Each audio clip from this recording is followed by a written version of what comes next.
Hi everybody, today I want to show you a new project that I created a few days ago, which is a template that will allow you to set up Svelte with PartyVite. So it's basically Vite with PartyServer, and this will allow you to then deploy to Cloudflare. So I'll show you how to set it up. All you do is just copy this command right here, and I'll go into a terminal, paste that guy, and then maybe you can add a folder name if you want. We'll call it, I don't know, example Svelte. And we'll let it do its thing. So you see it's cloning this template here.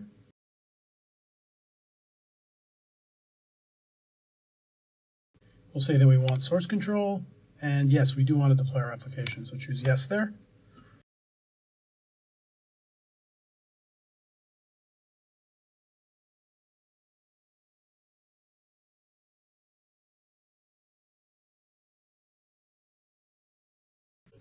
So it's set up Git for us. It's also deployed the app. So if I flip over to the browser, here is the app already deployed on Cloudflare. So workers dev is Cloudflare.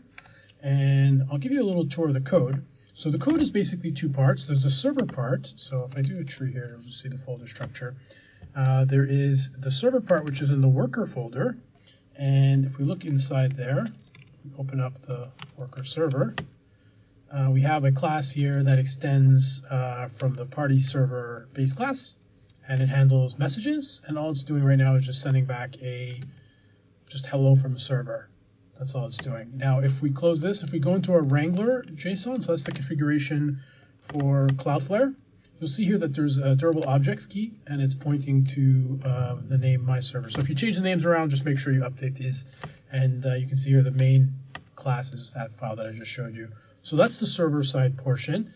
And then on the client side, if I close this, if we look at the SRC folder, you'll just see a nice little Svelte app. And so all this Svelte app is doing is it's creating a socket to the server. It's specifying the room, which can be whatever you want. And my server, this maps to the durable object's name. Okay.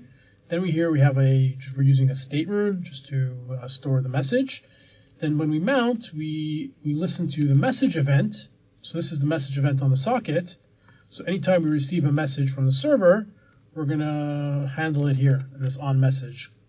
If you look at the onMessage function, you see that all it does is it puts the data into the message state. Sorry, the message state here.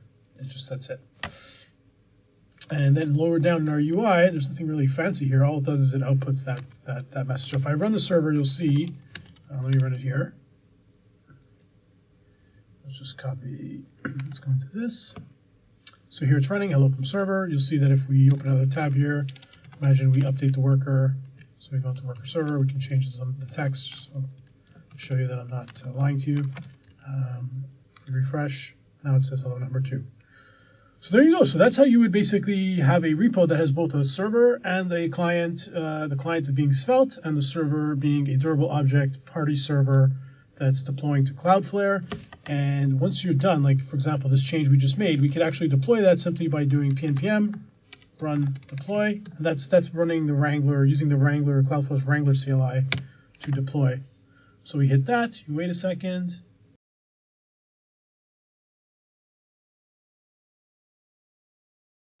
And it's updated. So let's open that in the browser.